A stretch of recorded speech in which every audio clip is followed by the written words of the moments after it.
Good evening. Welcome to this forum sponsored by the Hibbing Area Chamber of Commerce. And tonight we're going to be interviewing and hearing from candidates for Hibbing City Council. We have 5 of them with us this evening. And maybe just to get started, we'll remind one another of what ward each is running to represent. So we have James Bayless representing Ward 1. Running for Ward 1, Steve Drunas. Ward 4. Ward 4, Pat Garrity. Ward 1. Ward 1, so Pat and James are running against each other. Justin. I'm running for the at-large position. Justin Faso is running for the at-large position. His opponent is Mr. Nick Hill, who is not here, able to be here this evening. And Chris Whitney. Ward 4. Ward 4, and so you're running against Steve. Okay, and also on the ballot will be Jay Hildebrand, who is for Ward 2, but he's unopposed and he's not participating tonight. Again, this forum is sponsored by the Hibbing Area Chamber of Commerce, and it's being broadcast by the Hibbing Public Access Television, and we're grateful again for their participation. I'm Pastor Dan Erickson, and I, along with Mr. Steve Potts, will be asking the questions tonight. You will each have 2 minutes to give an opening statement, and then we'll go to our questions, and those you'll have 90 seconds to answer each of those questions. We aren't going to have any rebuttal time built in, but you're welcome to save rebuttal for your closing statement, which each will have 3 minutes for that, or obviously you can use your time in answering a following question to go back to something else if that's how you choose to use your time. So we begin with the opening statements, and we'll start with James for this one. 2 minutes just to let us know who you are and why you're running, etc. Okay, thanks, Dan. So my name is James Bayless. I'm currently sitting in the seat for Ward 1, and I've been there since the 2018 election. This has been an extremely cool experience for me. I ran initially just because I wanted to get more involved with what was happening in Hibbing. I had a lot of complaints and never any solutions. But now I get to be a part of the solutions, and it's been fantastic. I've been in Hibbing since I was a little kid. I'm a local business owner, married, 4 children. We all live and go to school here and work here, and I'm just excited to be a part of Hibbing's City Council. So, thanks. Thank you. Steve? Hi, I'm Steve Drunas, a proud lifetime member of the Hibbing area. I'm a retired Blue Jacket, a former Hibbing Blue Jacket Cardinal, and a graduate of the University of Wisconsin Superior. I have a degree in business administration, marketing, and a minor in accounting.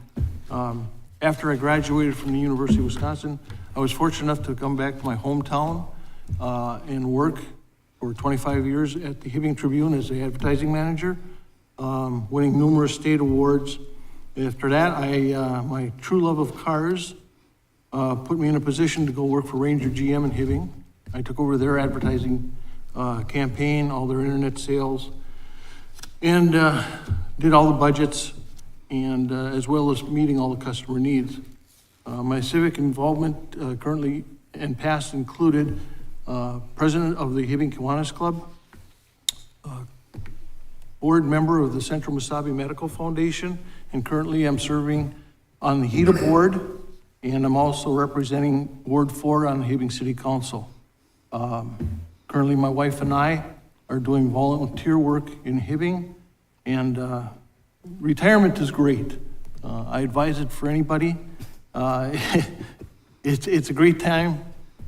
It's given me some time to give back to the city of Hibbing, and I believe that the Hibbing city that I believe in, and I believe in Hibbing, and what they've given me, I owe them immensely. Thank you. Thank you, Steve. Pat, your opening statement? First, I'd like to thank the Chamber for giving us this opportunity to present our opinions. But I also want to point out right away, I'm not running against anybody. I'm running to offer my services to the citizens of Hibbing in financial management, knowledge and experience. And so I'm not here as a negative campaign, person, so I just want that clear up front. It's, I've got basically a couple dozen years of experience as the former city clerk treasurer with incredible amount of government budgeting and government financing, and even HEDA experience as a treasurer for, I think, 15 years. And so I have the background and the experience to help the city in this time, which I think is a very critical time. We're on the verge of potentially having Hibbing Taconite shut down in 25 to 27. That's a big deal. That's 700 jobs. And the finances that go along with that, the taconite taxes, the employment, it's a dangerous situation. And we have to be putting all our effort and our staff effort in making sure we do everything we can to keep HIBTAC here and producing and help them get reserves one way or the other. But I'll go into more later. Thank you. Thank you. Justin, your opening statement. Thank you. My name is Justin Faso. I am currently serving as the council member at large. I live in Hibbing with my wife and 3 kids. I've lived here for the last 18 years, graduated from Hibbing Community College, and I currently work at Delta Airlines. Really enjoyed my time on the council so far. I think I've truly made a difference. Besides that, I also serve on several boards. I've served as president on the Hibbing Chisholm Breakfast Rotary for the last 2 years. Part of the Age to Age board, which brought you Hibbing on Howard this summer. Part of Hibbing Public TV's board, as well as the Blue Jackets Career Academy. So I'm always volunteering and spending time at sporting events and school projects. And really, I'm just running for this position because I truly want to make a difference in the community. I see Hibbing as an amazing city with unlimited potential, and I believe that we can work together. We can work together and create a community that thrives and becomes a destination for families as well as for new businesses. I really believe that my work in the community shows just that I am an ideal candidate for this position. Thank you. Thank you, Justin. Chris, your opening statement. Thanks. My name's Chris Whitney. I'm a almost lifelong Hibbing resident. Moved up here when I was a toddler from Ohio, but I've been here and gone to school ever since, lived here, worked here, graduated in 95 from Hibbing High, 99 HCC in the law enforcement program. I've dedicated the last 21 years as a police officer in the city of Keewatin, our neighboring mining town, and the last 6 years as chief. My wife and kids live with me in Greenhaven. We all work and they obviously go to school here too. And I'm running for council because, to echo kind of what Pat said, I don't have any axes to grind, or I'm not against someone, anything who's currently up here now did. I just feel I have a lot to offer. My track record in as a community leader in Keewatin as the chief of police, with all the volunteer work and fundraising I do over there, plus the initiatives to clean up the town with both crime and blight. A couple of my things I'm running on. I have great successes over there with getting Keewatin cleaned up and getting some blight cleaned up and old structures demolished. And yeah, I just think I have a lot to offer. My kids are going to school here now. We're vested in the community. I want things for them to do, and I want things for other families to do, such as youth activities, opportunities, places to work, places to live, affordable places to live, and other industries and businesses that thrive. And I would look forward to keeping that happening in Hibbing. Okay, thank you, Chris. Starting on questions, remember you have 90 seconds to respond, and we'll start with Steve and come back around to James. Steve, what are the top 3 issues facing Hibbing in the next 2 years? How should the council address these? Boy, in the next 2 years, I don't think it will stop in 2 years, but first of all, it'd probably be public safety. infrastructure, and probably housing are the three that I get mostly brought up to when I'm talking to people. When you get into, let's say, public safety, I'm all for the police department. I just reviewed their reports from May and June, and Hibbing is relatively a real safe place to live. They're making progress on the blight, and I'm in favor for any updates to equipment and training that they may need. I want Hibbing to be a safe place for everyone to visit and to work and to live in. As far as infrastructure, infrastructure is not just the gas lines and the water lines and things that are, maybe not seen as often. It's also your internet and your broadband. And that's going to be one of the things that we have to keep going as far as expanding. Businesses that are looking to locate in Hibbing are going to use our infrastructure as a asset. It's something they won't have to expend out cash for when they want to move into Hibbing. And I guess my time is up. Thank you. Pat, same question for you. What are your top 3 priorities that you see facing Hibbing the next 2 years, and how do you think the council should address these issues? Okay, it's gonna be tough to be that short an answer, but basically it's jobs, and it's taxes, and it's infrastructure, and it's housing, and it's economic development. There's so much that needs to be done. We have to help to maintain the mines. We have to accept the fact in budgeting. We have to accept the fact that LGA has been being reduced. That's local government aid for the last 8-9 years. It's up a little bit, but it's less than 2%. The other thing is budgeting, making sure that we have a responsible budget, but one that provides the services that the people need and is affordable. Taxes have gone up about $1 million and 1.6 million in the last 3 years. That's not sustainable in a community our size without any major development going on. But getting jobs, when I was on HEDA, in the last 10 years, when I left 4 years ago and didn't run again, we gave out 70 loans to local, and loans and incentives to local businesses and new businesses to locate here and create jobs. And we also gave about over $3 million worth of tax increment, tax abatement, and we got a lot of money from the IRRB and the county in the same for infrastructure. So thank you, my time's up. I'm That's sorry. fine. Now, I should mention that when Shelley holds the time's up card, we expect you to stop as you finish your sentence. But please do not have 17 commas in your sentence, so keep going. So you did a fine job, Pat, quitting there. Justin, the same question for you. What are the top 3 issues facing Hibbing in the next 3 years, and how should the council address these?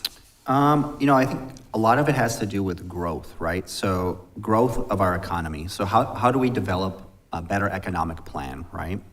One of the things that I focused on while on the city council was making sure that we could get a full-time economic developer on staff. And we did achieve that this year. So to me, that's a big move forward for us. And, for economic development, I think really looking at a plan of, how do we get more businesses? How do we get more people into the city? And I think if we focus on the fact that, yes, we don't have maybe the roads or the traffic like Grand Rapids or Virginia has, but what we are is in the middle of the heart of the Iron Range, and we can draw from both sides. So I think really focusing on a plan that makes us the choice between Virginia and Grand Rapids and really draws the people in for shopping. I think that's where we need to focus for economic development. I think that making a communication plan is also super important. So communicating with our residents, whether it's via social media and the struggle there is with that, or directly through HPAT or the paper, just continuing to really build on the community in that way. And then last, I think the biggest thing we need to focus on is how to make Hibbing a destination city. So how do we keep that growing? And how do we focus on things like the RC park and the bird station and building a campground? And how do we monopolize or use the mountain bike park to our advantage? Thank you, Justin. Chris, the same question. What are the top 3 issues facing Hibbing in the next 2 years in your mind? And how should the council address these? Well, the 3 I think at least I'm running on, they all kind of tie into each other.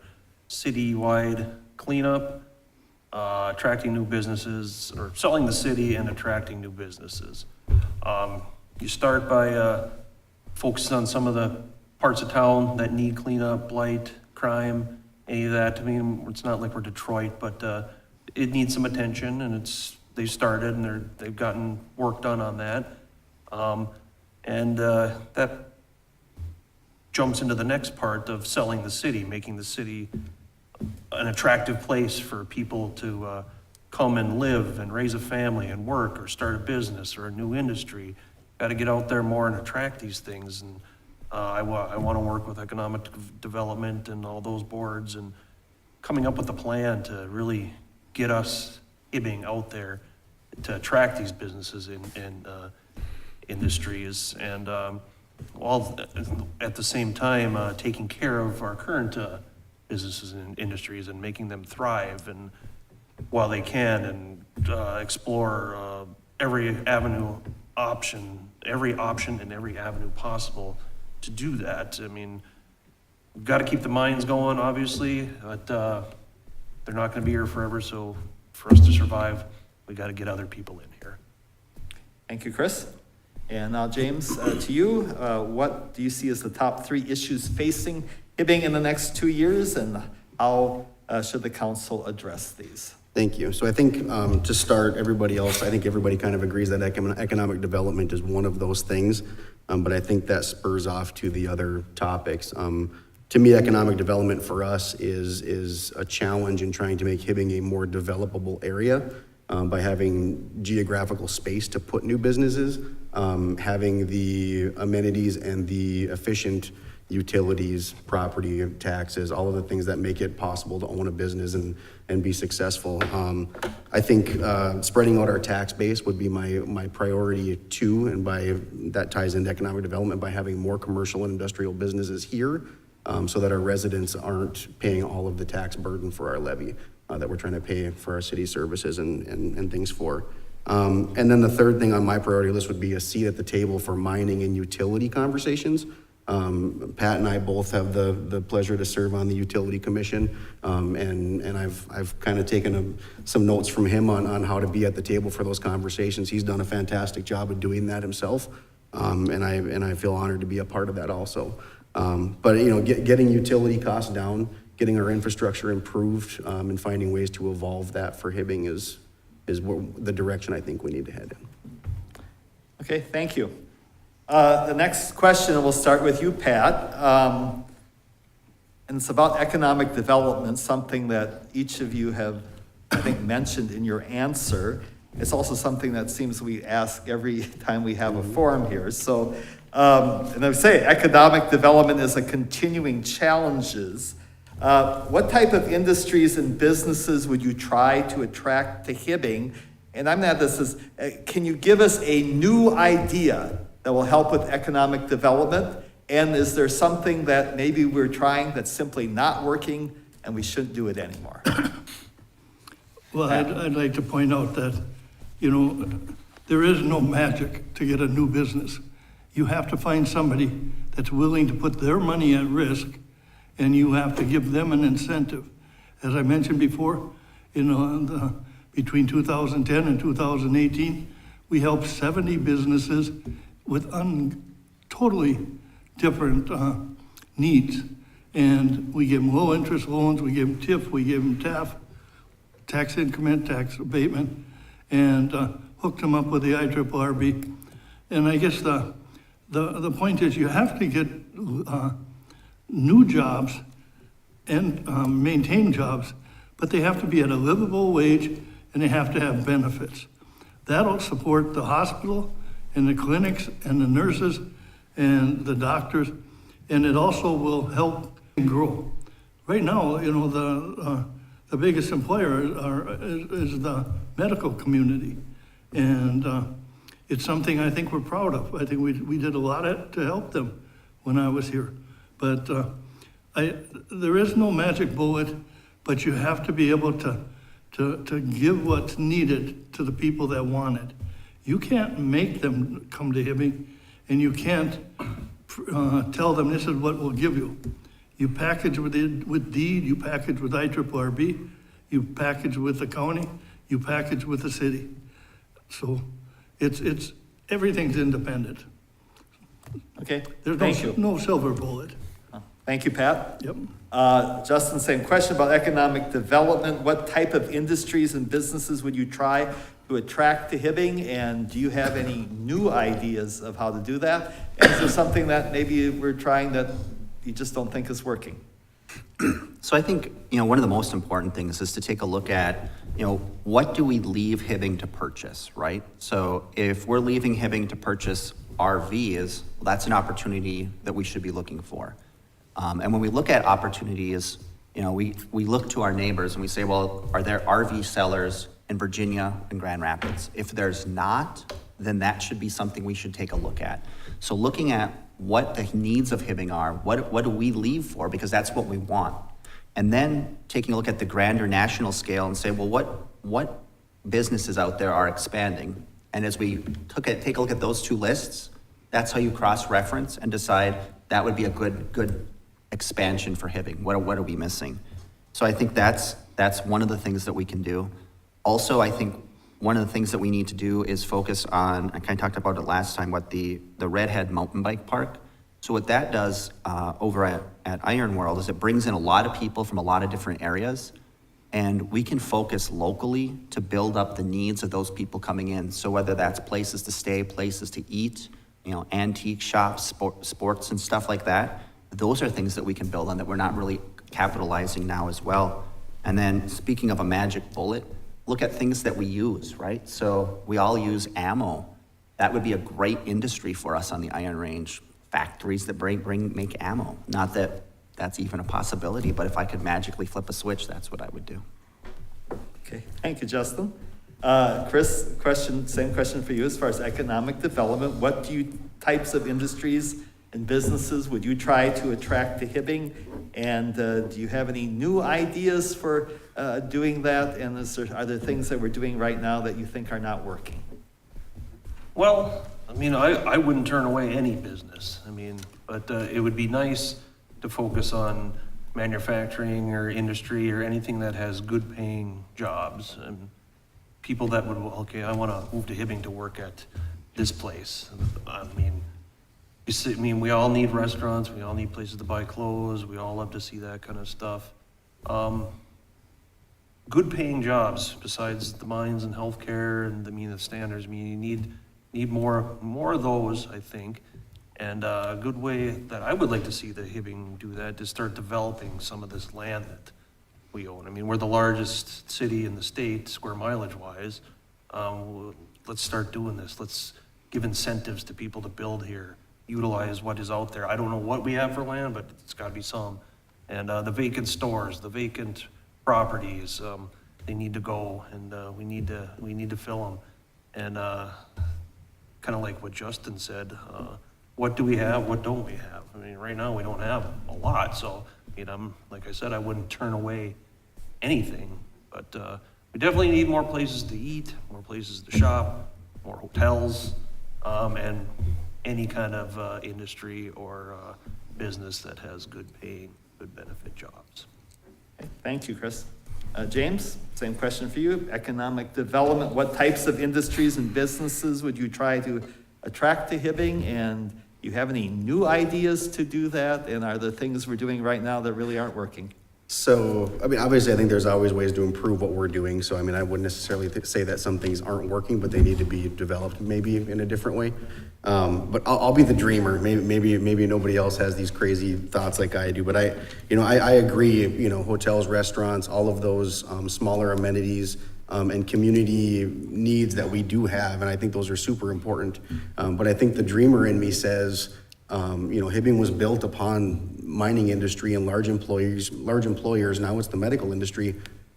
And I just have this crazy idea about, where everything is headed nationally for us. We're looking to, somehow invoke a carbon-free footprint for utility operations and things like that in the future. And I see all these hills around Hibbing, and you think about what those are made of. Well, they're made out of these tailings and things like that contain a huge amount of silica.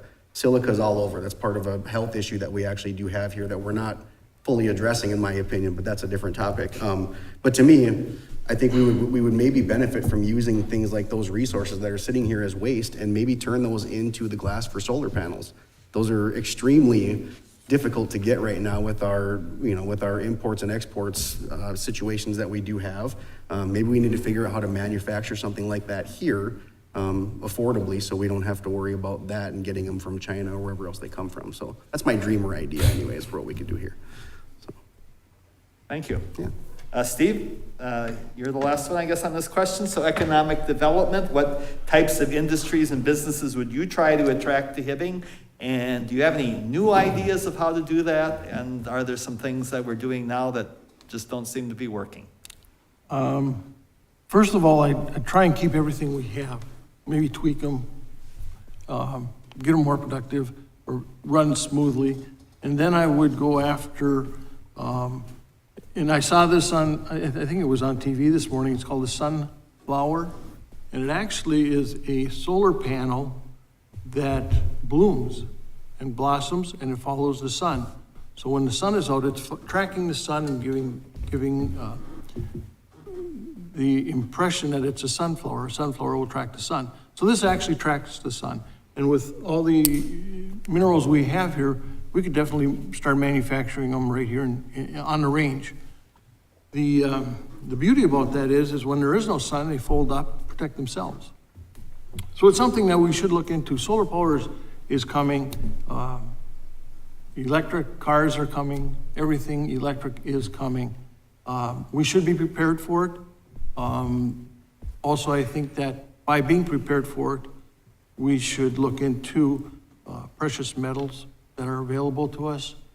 Maybe not right down in Hibbing, but they are available very close to us, and we should be using that also.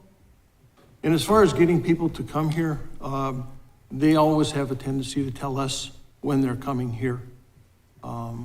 We can't really say, you gotta come here. They will tell us we're gonna come there. And that's the way it's gonna be. It's their money to invest, and I hope they invest it in Hibbing. Thank you. Thank you, Steve. Hey, Justin, you're first on this question. Changing tracks a little bit. Based on your understanding, what do you see as the police and fire department's major needs, and what do you think the council should do to address them? For the police and the fire department, I think truly that their biggest need right now, especially with the fire department, is a safety building, merging those two under one roof. The fire department that we have from the outside, if you stand back a couple blocks, looks pretty decent. But once you get close, there's a lot of lipstick on that pig, right? The roof's leaking. The doors aren't big enough for the new trucks that we need to order. It's just not a fire hall that we need. And then apart from that, the police department is in the Overdue in this town.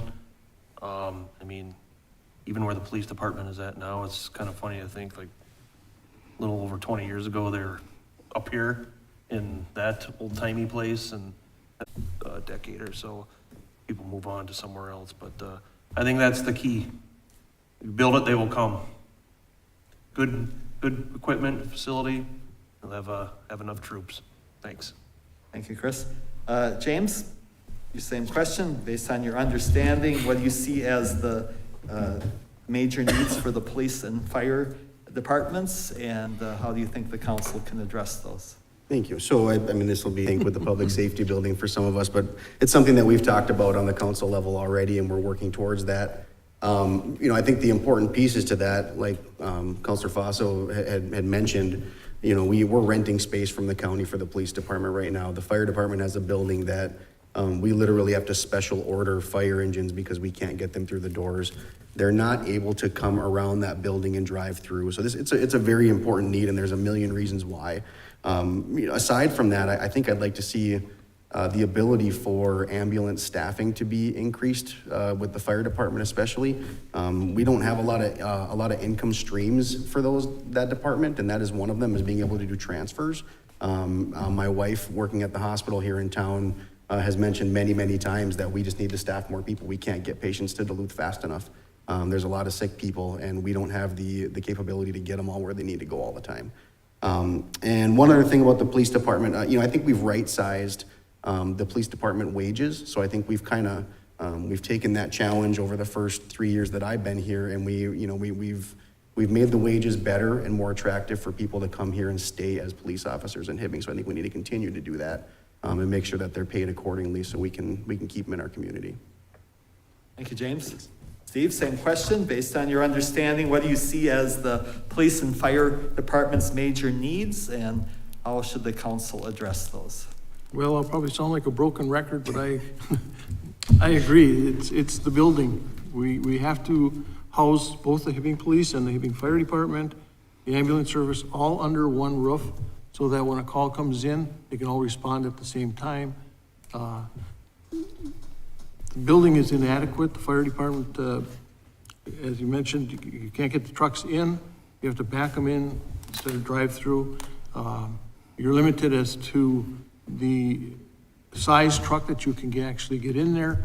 As far as the police department, just a broken record again. We're paying rent to St. Louis County. That rent could be applied to other things. I think the police and the fire department deserves to have everything of all of their equipment updated so that it is the most current. I believe they should have the best training, whether it's bringing in specialists or sending them to specialized schools or training centers. They should have the best because they take care of us. And to reiterate the fact that we have a completely paid fire department lets us all sleep a little better at night, and I'm all for it. And I think the police and the fire department are doing a great job in Hibbing. Thank you. Thank you, Steve. Pat, same question for you. Based on your understanding, what do you see as the police and fire department's major needs, and how should the council work to meet those? Well, I would hope that I think they had it on the priority for bonding to get a combined building. And that's important. I believe, I agree with everybody else that, you have to have a facility that the trucks will fit in, the people will fit in. Anytime there's an ambulance and a fire truck, they go together, whether they're coming from a different building or not presently. And just think how more efficient it would be if they were all coming out of the same building. So it's something that the seniors need and they want. The kids, they need it and they want it. And it's something that it's no good in 5 minutes. It needs to be, the service has to be provided almost immediately. And I agree with James. I believe, Chris, you're up first this time. How should the planned expansion of the memorial building be funded? In a smart and, lost for words here. That's the first. With the taxpayer in mind, a smart, budget-friendly, fiscally responsible, that's what it's, fiscally responsible way. And it's something that might even want to be put up to the citizens in a vote on a referendum or something on the ballot. Whether if we're going to ask for taxpayer money for this or ask the citizens to foot part of the bill. I know I as a taxpayer would want a voice, so it's something I think that needs to happen so we can compete, but we don't want to go down into the red and really break the bank. So it's with loans, grants, ITRIP, at bare minimum, whatever that is, should be put on the shoulders of the taxpayers. So I'm hoping that it can be a lot of the funds can be raised without having to, put it on the public, but, if it is, I think they should have a voice in it if they want to do that or not. Okay, thank you. James, same question. How should the planned expansion of the memorial building be funded? It's a good question, actually, and I think Chris might have been caught off guard by the abruptness of the question, because it's a good one. But, the memorial building right now, and as far as I'm concerned, isn't necessarily a planned expense. We have a concept of what we'd like to do there. We don't necessarily have council action on a memorial building expansion. So, right now, the possibilities are endless. We do have people working towards this, but it's not necessarily that the city staff is working on a project to expand the memorial building currently. Ways to fund it, obviously the IRRB we would hope would be involved. There are a lot of private investors that have been asked already to potentially pledge money to the project. I know there has been some money pledged already, that if the project does take place, that people have already offered a sum of money to invest. Maybe an unpopular way to do it has been talked about as a sales tax. I understand that's a regressive tax. The one benefit to that is it makes it that so not every dollar that we charge with that tax comes out of a Hibbing pocket. Visitors come into town, they spend money here, they come in for hockey tournaments, whatever it is. And those dollars, when they spend money in our community, that sales tax will help fund that project without having to take every dollar from our taxpayers here. So there's a lot of different ways we could try to fund it. I'm confident that we'll find the best ways that we can. Okay, thank you. Thanks. Steve, the same question. How should the planned expansion of the memorial building be funded? It's an interesting question, because when I was appointed to the council, it was kind of a project that had been already started, and I expressed concern about the way it was started. I don't think it was transparent enough for the residents of Hibbing. I think whatever they do, I'll be for it. But I think what they should do is bring it out into the public so that it is transparent. The taxes should not be put on the burden of the Hibbing residents. Any monies that would be spent should be well known to all residents, whether it's through a vote or town meetings, or however we have to do it, it has to be done. I think the development of the memorial building has got some steps to take. I think the current building should be brought up to current standards as far as safety. And I think that after all that is looked at, maybe there is something that we could do to encourage private sectors or IRRB or grants or whatever to invest in it. And, maybe that's something that would become a destination point for Hibbing. But the way it's done now, it should be more transparent to the taxpayers, and they should have a voice in what's going to be done. Thank you. Okay, thank you. Pat, the same question. How should the planned expansion of the memorial building be funded? Okay, as James said, it's not an approved project at this point. And I guess I have to point out that in the last 5 years that I was on the council through 18, we spent $7 to $9 million renovating the interior of the memorial building, using IRRB grants, using taconite tax money, and any combination of capital funds. And it was well planned. It was set out over a 5-year period. We did the work. We put in all new inside improvements for the air, for safety, for disability, for keeping girls away from guys. And we built about 7 new lockers on the west side. And with the handicap accessible, entrance for over there. So I think we did a lot of work inside. The interior's in good shape. And if there's gonna be a plan in the future, it needs to be well thought out. The people need to know what they're getting, how they're gonna pay for it. It's probably gonna have to be sales tax. and grants, but it can't be on the tax for the levy. It's just not something that the seniors can afford. And, okay, but I guess my time is up, but I'll come back later. Justin, the same question. How should the planned expansion of the memorial building be funded? You know, I think, like everybody said, you start with a community plan, get everybody at the center of our community. What are our needs? And then from there you build on it. So when it comes to funding, right, so working with the IRRB for grants, seeking other grants that are out there, donations from private entities, and then couple all those with asking for some state bonding money or working with the state to get that. I think those are some great ways to raise funds and really make a difference in the community. Sales tax, that's I'm not 100% sold on that, but the one thing I like about that is then when people come to our town, they're helping pay instead of putting all of the burden on us.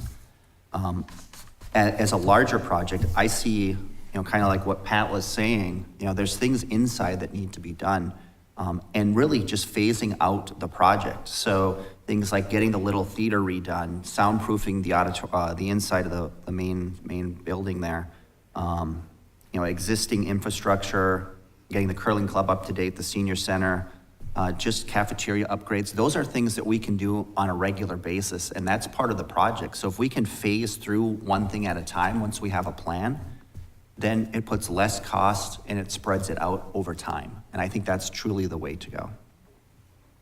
Okay, thank you. Next question, James, you get this one first. If the city requires additional funds to operate, what should the funding sources be? Would you support a tax increase? Well, I guess I have no option but to be really honest about that and say that I believe we don't have a choice but to have some sort of a tax levy increase in the position we're in right now. In fact, the last budget session that we went through didn't feel great. We had to raise taxes a little bit higher than we wanted to. I mean, I believe our tax levy was a little over 6% last time. It didn't feel good, and I don't think we ever want to do that, but especially now, we're in a bit of an adjustment period, I think. So I think the levy, in our taxes, and specifically the property taxes, is the main question. I think they are going to go up, but I think it's a twofold problem. So the levy need for the city is that we have a lot of things that we're trying to provide for our community, and the cost of all of those things, the goods and services, has increased immensely over the last 24 months.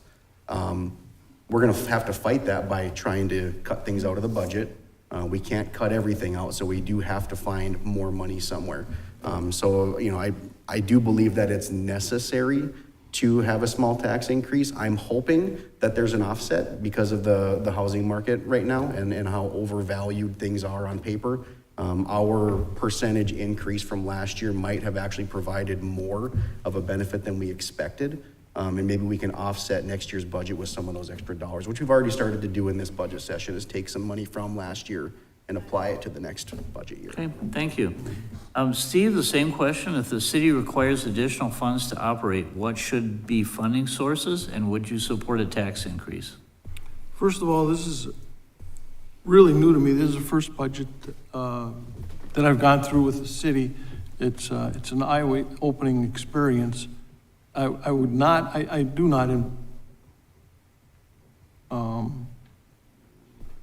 do I want to say this without, I don't want a tax increase, but it is inevitable. The people in Hibbing are taxed enough.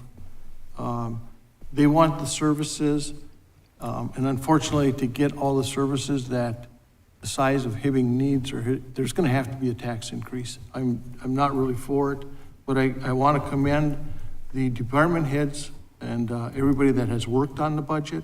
I was totally impressed. They have found ways of taking things that they need for next year, and if they had a little surplus this year, they would try and get them into the budget this year and spend the money this year, not putting the tax burden on the taxpayers for next year. So it's kind of a rough road to follow. But if if you want the services, you have to pay for them, and you have to pick out between what you want. If you want just regular amenities, or if you want necessities. So, if, you know, geez, it'd be nice to have paved alleys. Well, do we really need them? No, but we need something else that's maybe more of a necessity than an amenity. So we have to look at that, and the bottom line is we're going to have a little tax increase, and we'll just have to see how that all turns out. Thank you. Thank you. Pat, the same question. If the city requires additional funds to operate, what should be the funding sources, and would you support a tax increase? Yes, and I guess I've proven that over the years. when the projects and the costs were needed, we raised taxes. But you know, I think the big difference was in as time has changed, just because of the way people are, is they need to be explained. And in my former position, I would sit at every meeting at the end of December and explain, this is what we need under truth and taxation, and this is why we need it, and this is how we're gonna pay for it. And it was never a straight up tax levy only. I mean, it was always a combination that made sense. And so when you explain to the public why it's happening, they're not always happy about it, but they understand and they accept it. You know, I never got called up and yelled at, you know, in that time period. It was just, the needs were there, and they said, hey, yeah, I want high quality police and fire. I want, protection for the kids, having 2 police officers at the school. So you raise taxes when you have to make that happen. But on the other side, you make the department heads squeeze their budgets down instead of giving a 1.2 million reservation like the council did this year to them to just spend and then add to it. I'll get back to that later. Thank you. Thank you. Justin, same question. If the city requires additional funds to operate, what should be the funding sources, and would you support a tax increase? Yeah, that's a great question. So, you know, first and foremost, being proactive when it comes to the budget. So not reactive. Thinking outside the box and really challenging the department heads to, you know, cut the fluff out of the budget and just look for opportunities. So, you know, if you need a new cart at the park, maybe we can get away with a 4-wheeler instead, because it's more cost effective. Looking at those options and really cutting those out. You know, looking for, you know, creating a long-term capital plan. So we're not surprised, and we're really looking at the future and making the budget, you know, years out, so we know what it's going to take. You know, unfortunately, the thing is, everything gets more expensive. So the fire trucks today are never going to be this cheap again, right? So if we don't buy one today, if we buy it in 3 years, it's more expensive. It is going to cost more money. So every year the levy is going to have to go up a little bit. But I think if we can focus on, you know, increasing and building up our tax base with commercial and more residential buildings, that helps carry some of that burden. So new houses, new buildings, all of those are taxed that add to our bottom line. So that's what I would do. All right, thank you. And Chris, you get the last word on this question. If the city requires additional funds to operate, what should be the funding sources, and would you support a tax increase? As a last resort, yes, I think raising taxes in everybody's mind is the last resort, but it needs to be done. You go through your budgets. I run a tight budget. You want to talk about tight budgets? Go to the city of Keewatin. We don't have a lot to work with, and you got to make every dollar count. You can't waste anything, whether it's the street department, the fire department, the police department, city clerk's office, whatever. Cut everything out you don't need. Run a tight ship with your budget. And then it goes back to getting more people and businesses here, increase the tax base. Hopefully you can do that.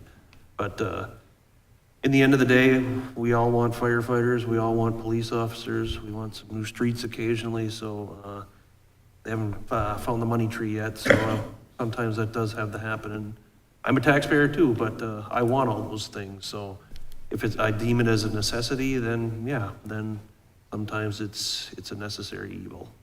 You got to pay for it somehow. Yeah, I would support it when needed. Well, thank you. Steve, you get this question first.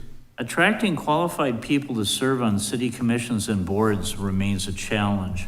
What can the council do to solve this problem? You know, that's always been a problem, and the biggest problem, I think, is the negativity end of it. People are really quick to jump and say, boy, that's a terrible thing they're doing. You know, why don't they not be so negative? Put their expertise maybe to a board. There's boards that are short-staffed right now. Luckily, I'm on the HEDA board, and that board is full. But there are some, the library could use some.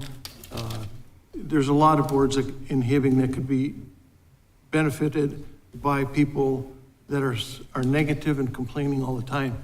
So what you gotta do is you take your negativity and you turn it into a positive side.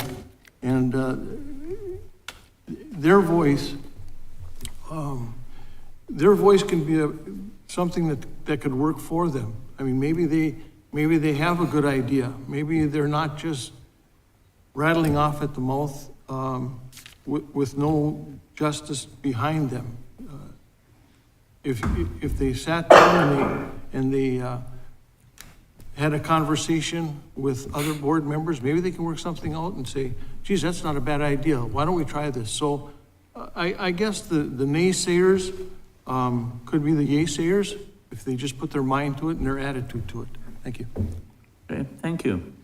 Pat, the same question. Attracting qualified people to serve on city commissions and boards remains a challenge. What can the council do to solve this problem? Well, it's not only people being on cities and boards, but it's also volunteering with the community. You know, there's so many, I don't think people realize how many volunteers there are out there doing different projects. I mean, I'll be honest, I've been a volunteer at the bus museum for 25, 30 years. And, you know, it's harder and harder every year to get more volunteers. It's hard to get people on boards because some people have requests that just don't make sense. And they'll call up the people at home and they'll yell at them and these people didn't take that job to be yelled at. You know, and then it gets back to staff has to help present things in a positive way. You know, it's one of the biggest problems with some of the negative feelings in town, in my opinion, could be taken care of very simply. You know, there's a blight problem. There's too much garbage in people's yards. You know, you turn it over to the police, you work with the blight workers, but then you go back to, we used to have a garbage truck go around once a year and haul the garbage away and to the landfill. And it cost $25,000, $30,000. And yeah, it cost money, but it paid off for people saying positive things about the community instead of continuing saying negative things. And I guess I have to quit, sorry. Justin, same question. Attracting qualified people to serve on city commissions and boards remains a challenge. What can the council do to solve this problem? Yeah, I think, continue to get the word out, whether it's, via the paper, via social media, and just really focus on how those boards can truly make a difference in the community. And I know the question says, competent, all you need to do is be a citizen to be on most of these boards. Having some job knowledge is a plus, but when it comes to Parks and Rec or, library boards or, Human Rights Committee, these are just boards that anyone can help with. You don't need a background in them. And I think that's important to get out. For me, one of the things that I did just before pre-COVID was I started a junior city council where I invited the 9th to 10th graders over from the high school over here. And really the goal behind that was to give the youth a voice in our community. And I think that's super important as well, is how do you get people on the boards if they're not familiar with local government. And something like a junior city council, that gets the kids in here and then gets them on the right direction. So then 10 years down the road, they'll say, hey, maybe I should be more active, or maybe they'll just continue to be active. And I think that's one of the things that we can do.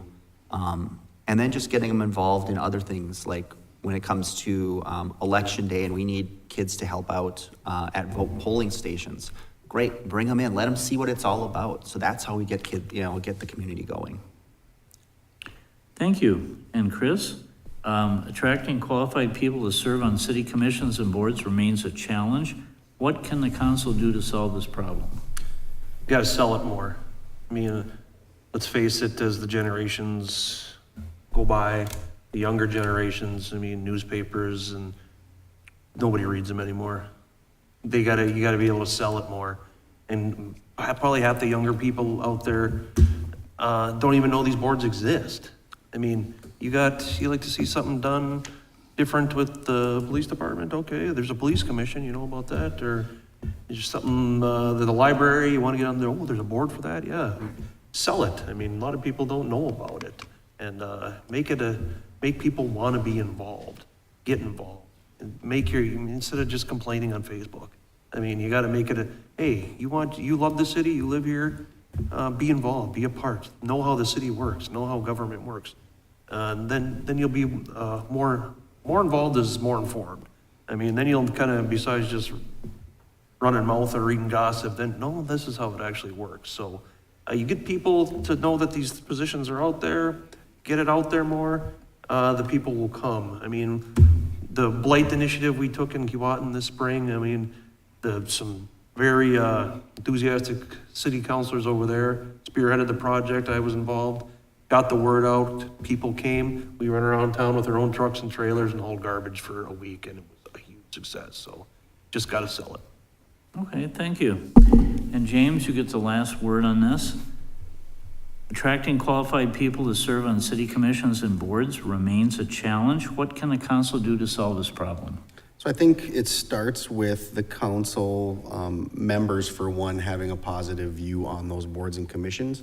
I mean, we've got a number of openings right now, and we always sit here and we scratch our heads and say we can't fill the positions. Well, people like Councilor Faso, who went ahead and thought long term and said, I'm going to get kids involved at a high school level so they know what this is like. They're not afraid of it. It's not a daunting thing to walk into because they've been a part of it. I think that's really, really important for the long-term viability of boards and commissions for our city especially. But I think people like ourselves finding peers, people that are passionate, finding individuals that like to champion projects and ideas, and maybe us offering them as a city the support that they need to flourish in that role. I don't know what that looks like. We've talked about compensations for positions, there's no silver bullet to many of these problems, but I think offering support to people that are passionate and care about the community is the best thing we can do. Okay, thank you.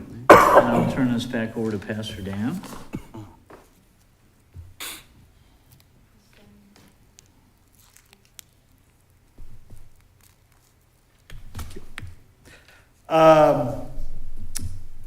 Pat, you're first on this one. How can the city council address and control the city's legacy costs?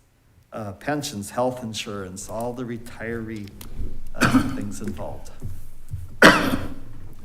Well, the city has been working,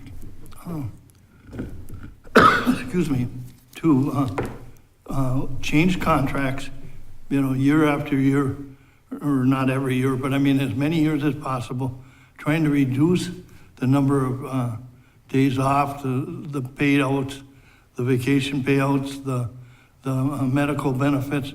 They're now down. I mean, they used to be very expensive Blue Cross. They're now down to just a Medicare supplement.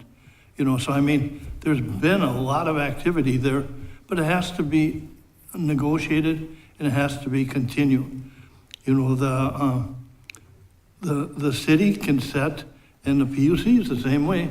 They can set, okay, effective next January or effective January of the following year, any new employee will not get that. And that's what's been going on for the last 10 years, and it has to continue. And it's a hard thing to do, but it's got to be even looked at that, well, it's your last 15 or 20 years of employment as compared to your just 15 years of employment. And, you know, those kind of things need to be debugged. And people are reasonable because it's single only, and it's also, you know, they have to pay the taxes. And that's, believe me, I had a fireman call me up and yelled at me, taxes are going up, and I said, but it's paying for your benefits. I'm sorry. But it was, you know, he said, forget about it, raise the taxes. Thank you. Justin, same question for you. How can the city council address and manage the city's legacy costs, pensions, health insurance, retiree costs, et cetera? Right. Well, obviously, it's super important that anything that we've promised to retirees, they get, right? So when it comes to pension, retirement, health, anything that they've had while they were working, it is important that they get those benefits. And then on top of that, it's important that we fund those as much as we can. So, you know, there's guidelines on how much you're supposed to fund, and the city's been doing a great job of putting additional funds to that every year to make sure that that number's climbing, so we're not behind an 8 ball, which I think is the way that we need to work for it. So making smart choices when we look at the long range of how the pensions work, how the healthcare works, and, you know, how many days off are we allowed to be paid out, and those type of things. You know, one of the things that I looked at from the first time I got onto the council with the budget was, you know, just how much medical costs even the council could incur on the budget. And I've pushed for that since I first got on. And going forward with this next year, we have removed that medical benefit for new counselors. So there will no longer be a medical option. And that will help stabilize the budget and actually save the city a lot of money. Okay, thank you, Justin. Chris, same question to you. How can the city council address and manage the city's legacy costs, pensions, health insurance, retiree costs, et cetera? It's a tricky subject, and I mean, I know I'm a union guy, and we do contracts every 3 years in Keewatin, and healthcare has gone through the roof, and it's a squeeze on smaller cities, and we've changed. Like, we're not Blue Cross anymore. We always shop around. We'll take the best deal, and as long as you provide good, affordable medical coverage, excuse me, you just got to keep doing that without taking too much, if anything, away from the employees. And like, I think Justin said that. I mean, I started 21 years ago, and if something I was promised 21 years ago gets taken away with 4 years left, I'm gonna be mad. So, I mean, you can phase stuff out, you can see what's acceptable to the employees and the union members, and just have an open dialogue with them, like, hey guys, this is what this stuff costs. We got to figure something out here and get this under control. And I mean, we didn't pay anything for our insurance, then now it's 90-10, as opposed to 80-20. I mean, sometimes that's stuff you got to do. I mean, it's just like taxes. I mean, you don't want people to get laid off. You don't want jobs to disappear. So sometimes we gotta chip in a little bit more, and you gotta explore all those ways with cuts like that, and so on. So yeah, just exploring the costs, weighing every option you can. Thank you, Chris. James, same question for you as far as how the city council can address the legacy costs and manage those costs, pensions, health insurance. Yeah, so it's a good question, and I don't know that there's one specific answer. I think legacy costs in general are things that we're just going to have to be patient with. You know, we are like Pat said, we've sunsetted a lot of the things that were extra language in contracts over the years, and that's been to a benefit of the taxpayers in the city. I mean, I think it's been working. We also have to be cognizant of the fact that the medical portion of those has been the biggest factor. You know, and trying to constantly negotiate a better rate for medical insurance gets to be a pretty daunting task. I will say that we've had a pretty decent claims rate, you know, for the user group at the city. It's not the same for like down at the utility. That's a really high user group because of the work that they do.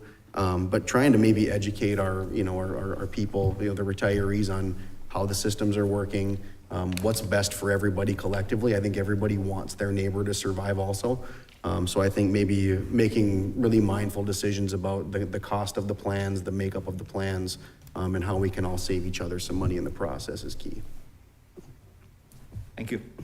Thank you, James. Steve, same question for you. What can the city council do to address and manage the city's legacy costs, pensions, health insurance, retiree benefits?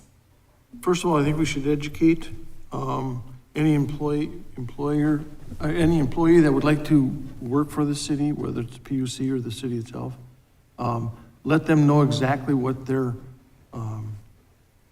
benefits will be when they start, halfway through, when they end. And once we establish those goals for them, we have to live up to them. There are some ways, we have to, if we educate them and let them know that, you know, geez, I got a bad toenail today, I think I gotta go to the clinic. You know, just sit back, take care of it yourself maybe, don't get the claim in. Try to keep your rates low. Explain to them that every time they do something like that, it costs them money. Another thing we can do a little shopping. I know it's very hard because you know, you have Blue Cross Blue Shield, you have Humana, you have whatever else you have out there. But you do have to do the shopping and pick the best bang for your buck. And I think if we do all that, the employees will respect the employer and possibly work with the employer to keep costs down. Thank you. Hey, thank you, Steve. Justin, you are first on this question. What should the council do, if anything, to seek to revitalize Hibbing's downtown? That's a great question. You know, if you look at our downtown, we do have a lot of businesses that have kind of relocated and really focused on moving back in. So when you look at our downtown, yes, we do have some buildings that need to be torn down. So I think that's one thing that we need to look at is how do we move forward on those type of buildings? I think of like the Ace Hardware building or, you know, that whole half of that block there be a great spot for a redevelopment. But really just continuing to focus on things like, you know, we could use a downtown green space or we could use a downtown pocket park.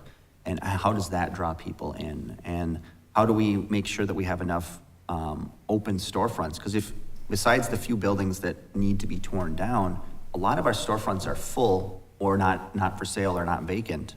So it is kind of a difficult thing. Also, you know, like this summer, I was part of the Age to Age group and we put on the Hibbing on Howard. So just drawing people in to our downtown helps revitalize it. And I think, you know, that's another thing is really just focusing on it like that. Thank you. Thank you, Justin. Chris, same question. What might the city council do to seek to revitalize downtown? Well, I would say, I was in here, I would want to go to every person that owns a vacant building and see what the scoop is. What are you doing? What's going to happen? You got any plans with this? And the ones that are tax forfeited or city owned, or if there are any, I mean, redevelop, tear down, redevelop, like the space between the one side of Mike's Pub that burnt, like be a great place for a pocket park or something like that. I wanted to get bands downtown and Age to Age, I went there with my kids. It's awesome. We need more stuff like that. I mean, when I was a kid, I remember Hoops on Howard and the Mines and Pines was way different back then and whatever, if it's still called that now, Jubilee and everything, just getting people to come downtown. I mean, it's harder when the world we live in takes away retail businesses. We see them close or gone, whatever, because of the internet and all that. But kind of refocus our attention and what to do with these spaces. Can it be stores? Can it be redeveloped? Can it be parking? Can it be parks? Something to get just people downtown, because like the days of browsing malls and window shopping the department store and kind of almost gone the way of the dodo. So, gotta be more proactive and think outside the box to get people down there. Okay, thank you. James, question for you. What might the city council do, if anything, to seek to revitalize downtown? Yeah, so I think the council in general has already taken some steps to do that. You know, we mentioned earlier that we've hired a new economic developer. The position is not exactly that, it's a community development director, I think. And she's been doing a really good job, and I think her focus is around revitalizing downtown, and we're trying to figure out how to offer resources and channels of movement to the people that own these buildings that are vacant. You know, I mean, even the ones across the, across the alley from City Hall here. You know, we've been talking as a city to those building owners already, trying to figure out what the next steps are, working with the utility in the city. I know they've been coming in asking to, to give some relief on, on taxes or utility, levies that they owe. Things like that we can do to help those buildings move forward. The important thing I think is getting these buildings off of the tax burden list and getting them back on the tax roll. So productive businesses, anything that can create more economic positivity in our downtown is going to be what I would be looking for out of these buildings. I like pocket parks just like the next person does. Pocket parks don't pay property taxes though. So I'd like to see combinations, you know what I mean? Maybe figure out some way to get them back on the tax rolls, because that's really what is hurting the downtown the most, I think. Thank you, James. Steve, same question. What might the city council do to seek to revitalize the downtown? I would like to see a lot of these empty buildings or burnt-out buildings demolished and have them redeveloped into, they don't have to be huge buildings, but something that can be used for retail. If you look at Red Wing, Minnesota, or Excelsior, Minnesota, their downtowns were totally gone. And now they are thriving. They're just thriving like crazy. The reason why is they brought specialty shops, mom and pop specialty shops. So, yeah, you might have an antique store. Well, we got an antique store. Well, you might have a candle making shop. Well, we got that too. But they're destination stores. And another prime example, you go up to Two Harbors. That's another place where, they got strange stores, but people go up there just to buy stuff.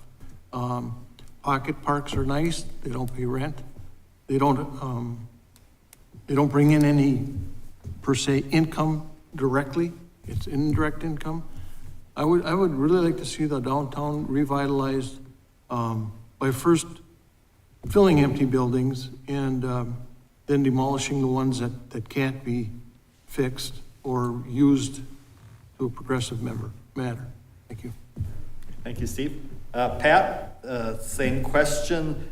What might the city council do to seek to revitalize the downtown? Excuse me, thank you. I guess there's a lot of things that can be done, but some of the things that'll draw in money and make it affordable is they can create a development district down there that's a renovation for all, they have to set a pattern of so many blocks, and people there it is a TIF district, and it's the taxes that are created there will stay there to help the people to make improvements to their buildings, make new businesses. Eventually, the taxpayer will get that money in the future, but it gives the incentive to the business owner right off the bat. That's their taxes they're paying, they get half of it back or 90% back, whatever. Another thing is HEDA has the right, and HEDA is a powerful organization. It has the right to own property, and it can buy property, it can lease property and lease purchase, and it can sublet property out to businesses. So it's like a bunch of little businesses sharing one building. And then also there's talk about pocket parks. Well, the city's got some little property on Howard and First. They can go in and put some grass, what's it called? grasp for cleaning it up and making it look nicer and maintain it. Okay, thank you. We have time for one more question. Do you have a question you'd like to ask, Mr. Potts? Okay, I will finish this then. And you can, Justin, I believe you're first, right? No, I just went. Chris is first. Me. Chris is first, okay, all right. What city services do we currently share with neighboring communities? And what additional services might be shared? Well, we currently, like I know from work, again, go back to Keewatin, like our fire department in Keewatin responds to they get paged out for every Hibbing fire. And they usually, it's at 1 a.m, they get out of bed, respond, and by the time they get to Kelly Lake, they get called off. So we do stuff already like that. There's joint task force we work with at the police department. As far as, what other city services you could share, I guess I would have to explore that more. And you could share garbage or plowing or maybe combine with the county. And if we already do, I don't know 100% of that, so I couldn't offer that. But we already do share some, so I'm sure if there's ways to explore different departments that I'm not fully versed in knowledge of, if it's a benefit there and there's a way to do it, it probably could and should be done. Okay, thank you, Chris. James, question for you about city services that are currently shared with neighboring communities, and I guess you have some of you are on the council, and what additional services might be shared? Yeah, so that's a really tough question. I think Chris hit on pretty much the gist of what we do share already. I think the majority of that is going to be fire and ambulance, especially. There is a lot of neighboring communities, Nashwauk, Keewatin, Chisholm. They have basic life ambulances, and we have ALS rigs, and we can meet up with them and share services that way. That happens every day between the communities, and it's really nice to see everybody work together. Fire is one of those crazy ones where if there's a fire, it's everybody. I mean, everybody responds, and it's not just Hibbing to Chisholm or Hibbing to Keewatin. I mean, you get Rapids, Virginia. I mean, they all come when there's a big fire. That's fantastic. Some of the shared services that we used to share that we don't anymore is the city lockup. Hibbing, there's been an issue with that. I don't know what the deal was. Pat might know a lot more about the history of that, but we used to have a lockup where we could bring people for weekend, overnight, whatever, and that was supposed to be a shared thing with other communities, and I just don't think it was ever shared. I think we just paid. I don't really know what else we could share that we're not now, other than maybe extending some resources, or maybe utility sharing later. I mean, it's not really a city service, it's a different industry, but I think that would maybe be another way to collaborate with local communities. Okay, thank you, James. Steve, same question. In your understanding, what city services do we currently share with neighboring communities, and what additional services might be shared? Another broken record. The fire department and police department is what we're currently sharing with other communities, and if there is a fire, everybody comes to it, which is great. It's something that kind of eases your mind a little bit. I don't know what we could share.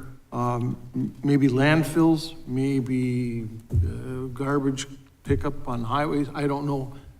Whatever we can do to help serve, especially the outlying areas of Hibbing, and to give them maybe better services is something we should look at. If we can team up with Chisholm, for instance, and maybe we can get together and do some cooperative maintenance in Kitsville, or going the other way, maybe Nashwauk and Keewatin can team up with Hibbing, and we can do a little maintenance in Kelly Lake. That would be the only thing I would suggest. Right now, I think Hibbing's sharing it with, and everybody's sharing amongst the range is an excellent idea, and I wish there was more that we could do. I'm not aware of anything else that we do, but I just think the more we do, the better it is for the city of Hibbing. Thank you. Okay, thank you, Steve. Pat, same question. What city services do you understand that we currently share with neighboring communities, and what additional services might be shared in your view? Well, we have excellent cooperation on the police and fire department and ambulance, as I think everybody has said already. But there's always options that if you just talk to, what's our needs? What are we short on? Where do we have a problem?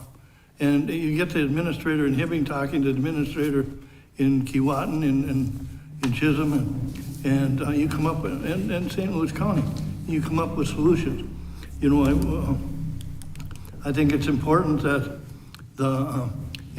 just as an example now, just internal, in the town, we get a big storm, then we get another big storm. That's when we have to have an emergency called by the mayor and help windrow the snow, plow the snow, and use the truck drivers, every plow we have, the garbage department to haul the snow away at nighttime. Go out at 1 o'clock. Don't wait till 3 o'clock to go out, and stay out because there's no traffic out there. And and even getting any equipment from the cemetery or the memorial building. Everybody can do something in an emergency, and it doesn't cost any more money. So it's utilizing that kind of thinking. Thank you. Okay, thank you, Pat. Justin, now it is your turn. What city services do we currently share with neighboring communities? What's your understanding of that, and what additional services might be shared in your view? Like everybody said, obviously, the fire department and the police, a lot of overlap. So, a huge thank you to all the neighboring communities for coming here. I always appreciate when you see everybody's joining in, and that's how you build a strong community. So that, that's obviously the one that we always share in. But I think, there is some opportunity, like if you go in on things with other communities, to maybe get a better rate, right? So when it comes to, we always have some maintenance that we do locally, but not all the maintenance can be done. Well, maybe as a community for the Central Iron Range, what we could do is really focus on strategic professional trainings to upgauge our citizens, or upgauge our employees, where we don't have to send work out. So if we could partner with other cities and just come up with a plan. Things like street sweeping, right? So when we want to buy a new street sweeper, they're really expensive. Well, if we can partner and share the costs, well, then maybe we can, set aside, we can buy a new street sweeper and then cover Chisholm streets and our streets as we combine our revenues. Street repairs can do the same thing. So I think there's a lot of opportunities to look at. It would be a little difficult to get all those things running, but I think it's a good idea. Okay, thank you. Well, that is it for the questions. So what remains are 3 minutes you have for a closing statement, which it is up to you what you talk about during that time. And we're all the way around. So James, you will start with 3 minutes for a closing statement. Thank you. I just want to take the first few seconds to thank the Chamber for putting this on, and to thank you, Pastor Dan and Mr. Potts, for being here. Also to HPAT for recording this and getting it out to the public. I think it's really important that people get to see and hear what we have to say, and they don't have to come and sit here with us, and they can do it from home. And also the fellow candidates up here. This is extremely nerve-wracking sometimes, but it's nice to get up here and get this off your chest and let people know what you care about. And I've really enjoyed the time up here, and you guys do a really good job. My selfish 3 minutes is going to be, I really enjoy being a part of the council. I got elected in 2018. There was kind of an evolution of the council makeup. They changed terms and wards, and it was kind of an event, and I feel honored to be a part of that. I think we've done some really good things, and I think that the council has some really good plans moving forward, and I just really hope I get to be a part of it. Aside from being on the council, I really feel that my biggest passion or my biggest impact has been with Mr. Garrity actually on the Public Utilities Commission. I think we're moving forward with that utility in a really unique way, and there's more to come. So I think Hibbing is actually on a really good path forward, and I just really hope that people at home, want me to be involved. again, I just want to say thank you to everybody involved, and I hope everybody here enjoyed their time and has a good election. Thank you, James. Steve, your closing statement. I too would like to thank the Hibbing Chamber of Commerce, the commentators, Pastor Dan and Mr. Potts, HPAT, the viewers, of course, and all the candidates. It's an honor to be up here with you guys. I was asked once or twice or maybe 1,000 times why I decided to run. Not exactly the question was asked that way, but that's what it turned out to be. And I tell them the best answer I have is because I believe in Hibbing. I believe in its residents, and I believe in its future. And I think the Hibbing Council currently is doing a great job getting things done in a proper manner. I want the voters to be able to contact myself or any counselor and express themselves to us. We want to be your voice. We want to bring your voice to the council. We're all open-minded, we're all reliable, we're all trustworthy people. We're not afraid to voice your opinion as well as ours. We will be your voice. I've enjoyed my 6 months on the council. I was appointed, as I said. I would like to continue to be on the council, and mainly because I want to be your voice. I believe in Hibbing and I believe in you, and I want to be the voice of your concerns. So please vote for me. Thank you. Thank you, Steve. Pat, your 3-minute closing statement. Okay, I'd just like to thank the chamber for having this tonight, and you gentlemen for giving the questions and taking your time. But, you know, I'd like to point out, you know, I was the court treasurer for several decades, and, you know, I left voluntarily 4 years ago to continue working on Hibbing Public Utilities negotiations with the MP&L.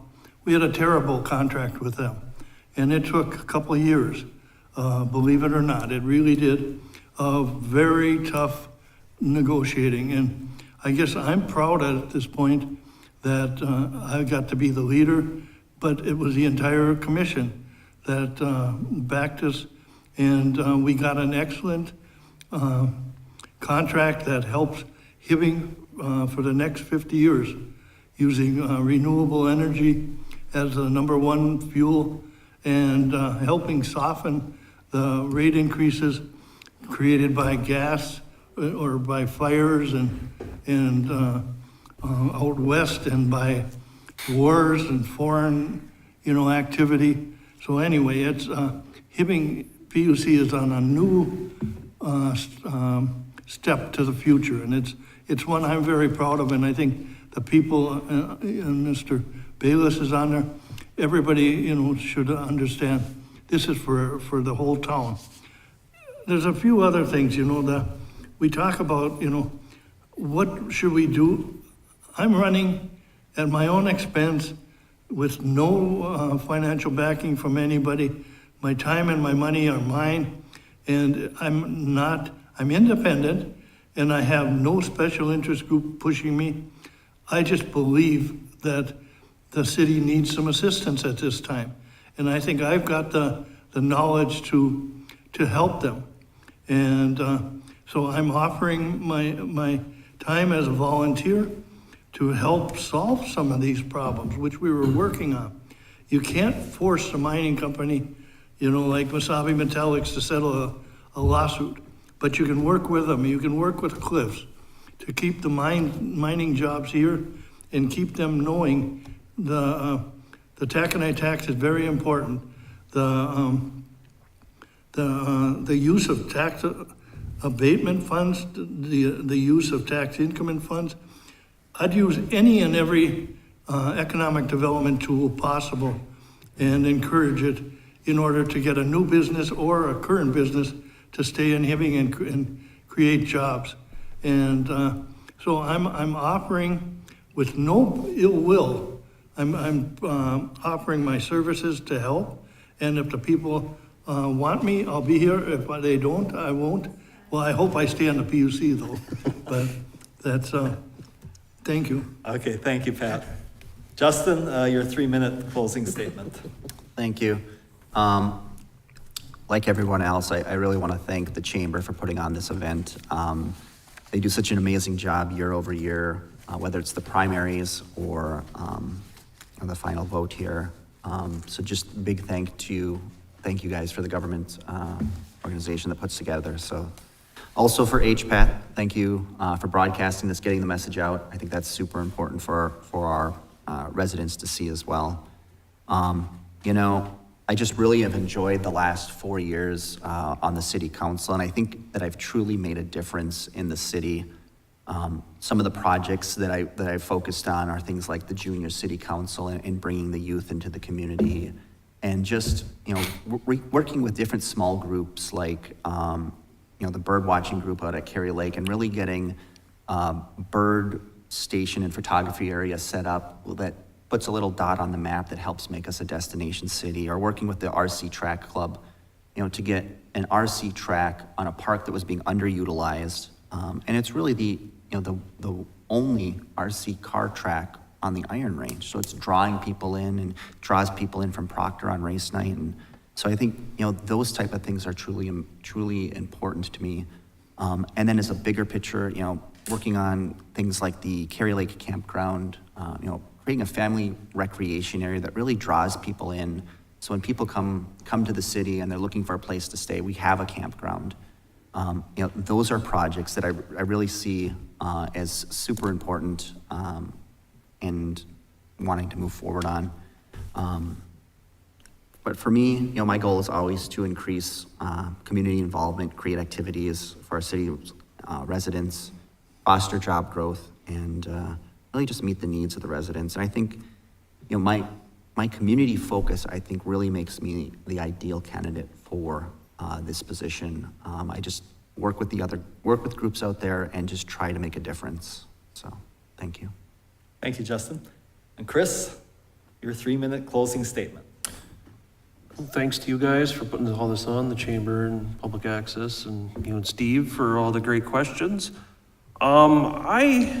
Like I said earlier, I don't have an axe to grind. I don't have anything against anybody up here, certainly not Steve. We're running against each other. We both applied to be in this position. They went with Steve, which is great, and I got nothing against Steve or anybody else up here. I just think I have something to bring to the table, and that's why I applied back in February.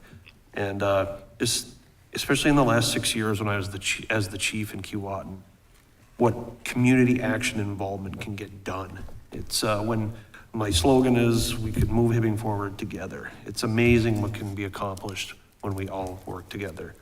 I mean, I lived here most of my life, and it kind of makes me a little sad to see the decline in Hibbing and what used to be the hub of the Iron Range and a place to be, the place to go, and a place to shop. And now we've kind of fallen by the wayside in the last couple decades. And I want to change that, and we got to adapt. And I want to work with other groups, the Chamber, Development, HEDA, and everybody, Parks and Rec, and my 8 and 7-year-old kids. I want them to enjoy and not enjoy their childhood like I did in Hibbing and not be chomping at the bit to get out of here once they graduate. I mean, and I want people that do graduate college to come here, and people that went here to stay here. And to do that, we got to offer them something.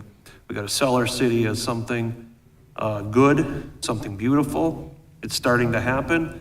I have ideas, I have ambition, and I want to be a part of that. I'd love to see Hibbing TAC run for another 200 years, but we got to rely on something else and to keep the city afloat. These smaller Iron Range communities have died off when mines close, and God forbid that ever happens. We got to keep HibTAC up and running as long as we can, but we need something else, and we got to bring it here. We got to do it now. We got to develop our area. We got to make it a tourist destination. Justin hit on the campground. I think Cary Lake can be expanded, and just a lot more things to offer, places to stay, things to do, and good paying jobs to work at. And I think if we all work together, whoever's on this council, whether it's me, Steve, or any of you guys, I think we can get it done. We just, politics these days is too much fighting and not enough doing, and I think we're on the right direction here, whoever gets in, but I would be honored to be selected, so thank you. Well, thank you. And thank you, gentlemen. I would say on behalf of Steve and myself, we consider it a privilege and an honor to be able to moderate these forums because they're part of the way of serving our community. We want to say thank you again to Hibbing Public Access Television. None of you would be watching this if they weren't taking the time to record and broadcast this. Thank you to Shelley Hansen, the president of the Hibbing Area, I almost said Chisholm, Hibbing Area Chamber of Commerce. She is outstanding at getting the details, getting the organization done. Thank you, gentlemen, each of you, for coming and being part of this. Thank you for those of you who are watching, especially if you're still watching when I'm talking over an hour and a half later. You're doing your best to be an informed voter, which is a huge part of keeping democracy and representative government at a high quality. And so we surely appreciate those of you who have taken time to watch this forum tonight. Good night. Have a great evening.